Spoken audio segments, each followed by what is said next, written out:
की और महत्वपूर्ण 20 बड़ी खबरों को, पर अभी तक आपने इस वीडियो को लाइक नहीं किया है तो फटाफट लाइक कर ले, लाल बटन दबाकर चैनल को सब्सक्राइब कर ले, साथ में बेल आइकन भी प्रेस कर ले और वीडियो को ज्यादा से ज्यादा शेयर करें। तो चलिए बढ़ते हैं खबरों की ओर।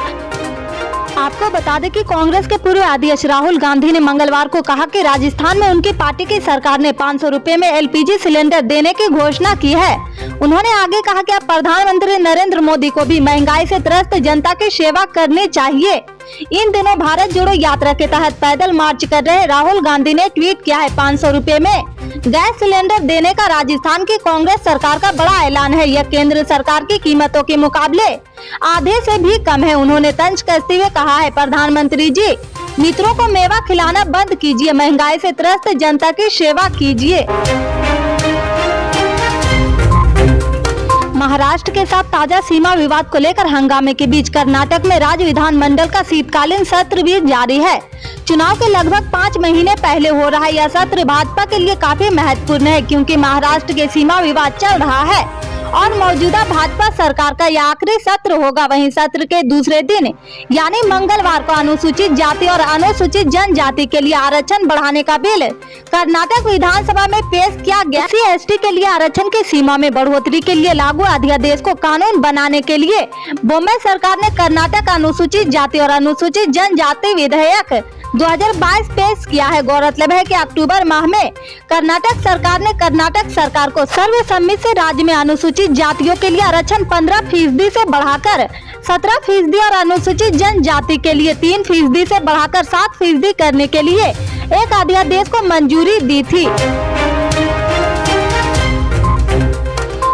हिमाचल प्रदेश में कांग्रेस की सरकार बनते ही एक और उम्मीद जागी है। छात्र संगठनों को उम्मीद है कि सीएम सुखविंदर सिंह सुक्खू छात्र संघ चुनावों की बहाली को लेकर फैसला लेंगे।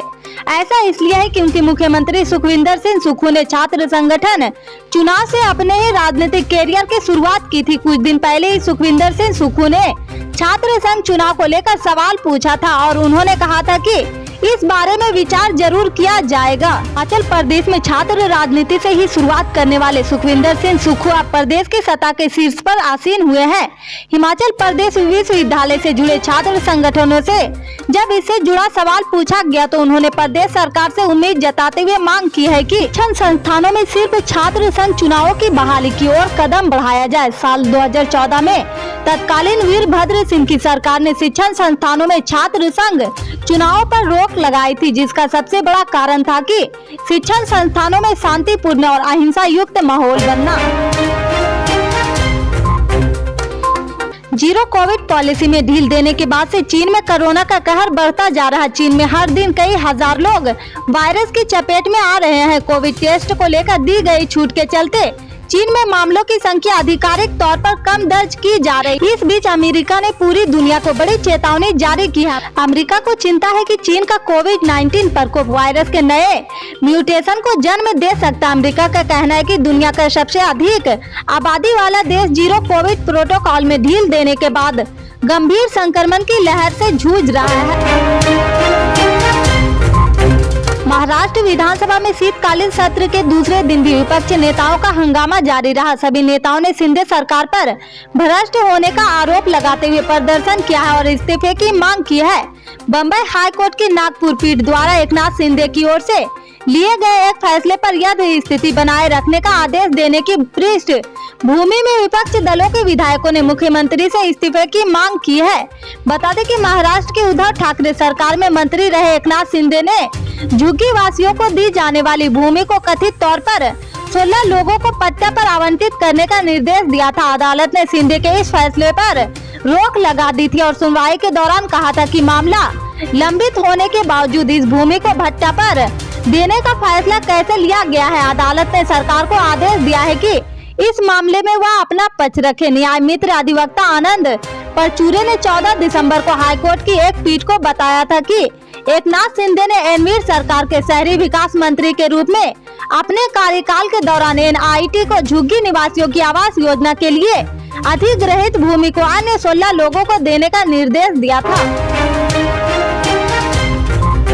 विश्व बैंक की पिछले हफ्ते जारी एक रिपोर्ट में कहा गया है कि दुनिया के सबसे खराब वायु प्रदूषण वाले 10 शहरों में से 9 दक्षिण एशिया में स्थित है। Striving for clean air, air pollution and public health in South Asia titled वाली रिपोर्ट 14 दिसंबर को जारी की गई थी। विश्व बैंक ने कहा कि वायु प्रदूषण से हर साल इस क्षेत्र में अनुमानित 20 लाख अकाल मौतें होती है। आम आदमी पार्टी के राष्ट्रीय प्रवक्ता और दिल्ली जल बोर्ड के वाइस चेयरमैन सौरभ भारद्वाज ने आज एक प्रेस कॉन्फ्रेंस की है। कॉन्फ्रेंस में आप नेता सौरभ भारद्वाज ने केंद्र सरकार और दिल्ली के उपराज्यपाल पर निशाना साधा। पत्रकारों से बातचीत में भारद्वाज ने कहा, अपनी कुछ पुरानी आदतों में डूबी बीजेपी ने एलजी को एक और लेटर भेजा है। जैसे जैसे वैलेंटाइन पास आएगा उसके लव लेटर और बढ़ते जाएंगे। सौरभ भारद्वाज ग्रेटेस्ट क्लास से आम आदमी पार्टी के विधायक भी है। उनका कहना है कि केंद्र उनके कामों में रोड़े अटकाती है। उन्होंने न्यूज़पेपर दिखाते हुए कहा कि बीजेपी के मुख्यमंत्री दिल्ली के अखबार के अंदर अपना प्रचार छपवाते हैं। उनकी एडवर्टाइजमेंट अलग अलग राज्यों के अंदर छपती रहती है। आगे के अपडेट्स को जानने के लिए जुड़े रहे हमारे राइट न्यूज के साथ। मिलते हैं फिर बड़ी खबर में, तब तक के लिए जय हिंद।